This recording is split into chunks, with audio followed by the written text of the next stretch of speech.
seorang perempuan pejuang paling dihormati kelompok gerilya Harimau Indonesia. Selain menjabat sebagai pimpinan divisi Laskar Wanita dan Palang Merah, Emy Sailan kerap memberi saran kepada para komandan gerilyawan perihal sandi antar anggota.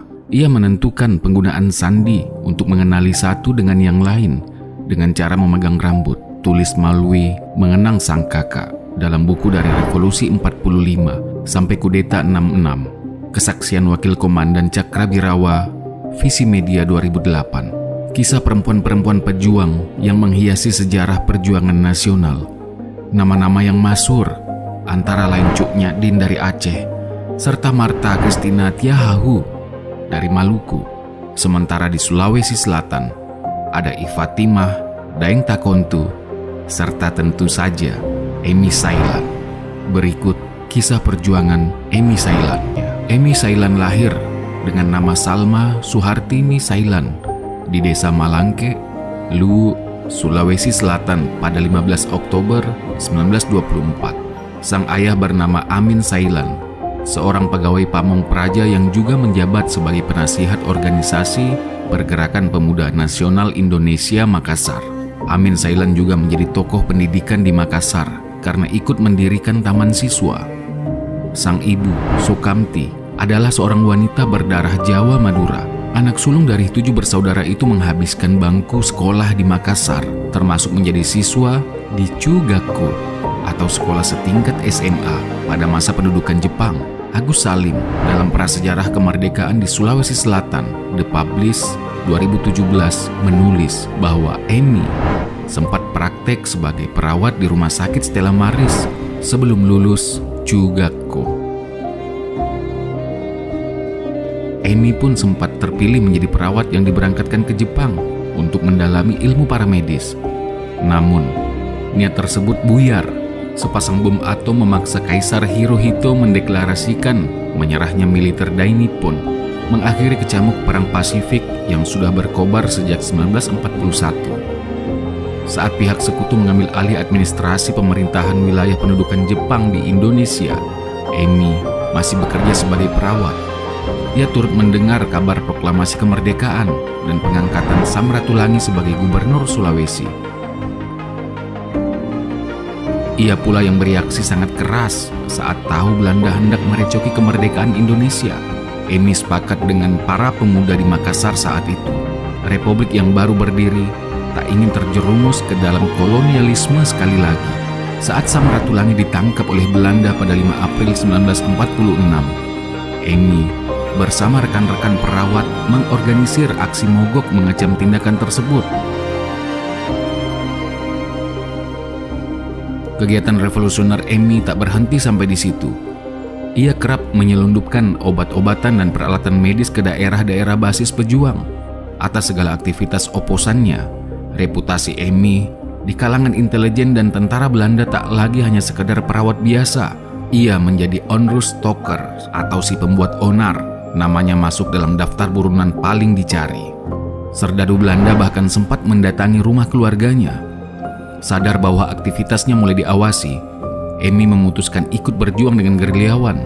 Pada 17 Juli 1946, di usia 22 tahun, ia menyingkir ke daerah Polong Bangkeng yang kini Kabupaten Takalar, menyusul sang adik yakni Malwi Sailan.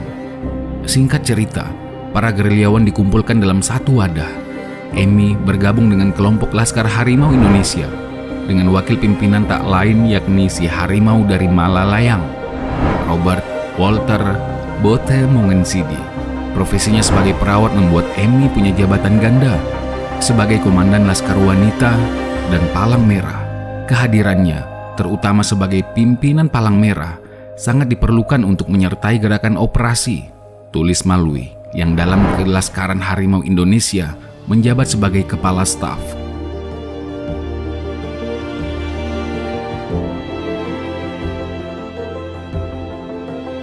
Saat bergerilya, karena kulitnya yang putih, membuat dia mendapat nama sandi atau nama alias Base dan Daeng Kebo. Acap kali ia terlibat dalam beberapa misi penyergapan dan penyerangan.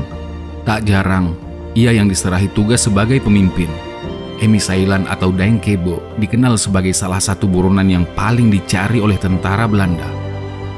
Pada 16 November 1945, terjadi kontak tembak antara para pemuda dan serdadu Kenil.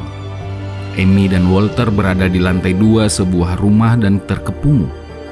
Mungin Sidi memegang kelewang, sebuah senjata tajam tradisional perpaduan golok dan pisau. Sementara Emi menggenggam senjata jenis oven gun dan 4 Hauders. Emi menembakkan oven gun dari dalam rumah ke arah timur. Karena kekuatan tak seimbang, maka ketika tengah hari, mereka berdua keluar menyamar sebagai penduduk biasa. Di pertempuran lain, Emi bersama para gerilyawan menyergap iring-iringan mobil serdadu Kenil pada 2 Januari 1947.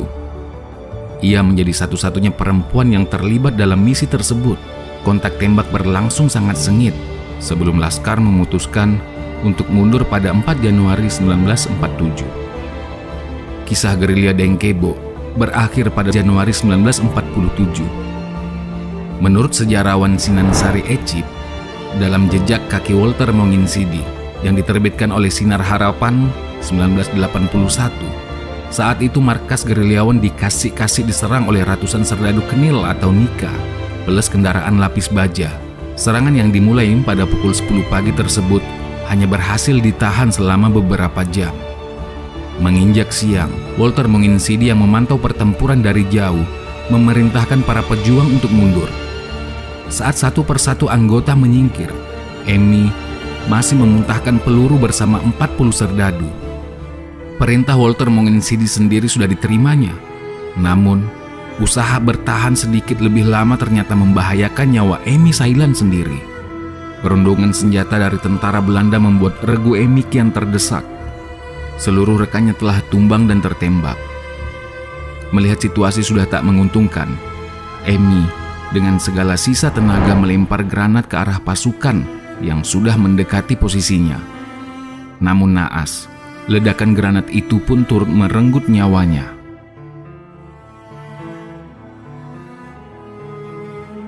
Emi Sailan kemudian dimakamkan di tempatnya meregang nyawa. Pada tahun 1950, pasca konferensi meja bundar, jenazahnya kemudian dipindahkan ke Taman Makam Pahlawan Panaikang. Sebuah monumen untuk mengenang perjuangan sang perempuan tangguh kemudian didirikan di Kecamatan Rapocini pada 1985.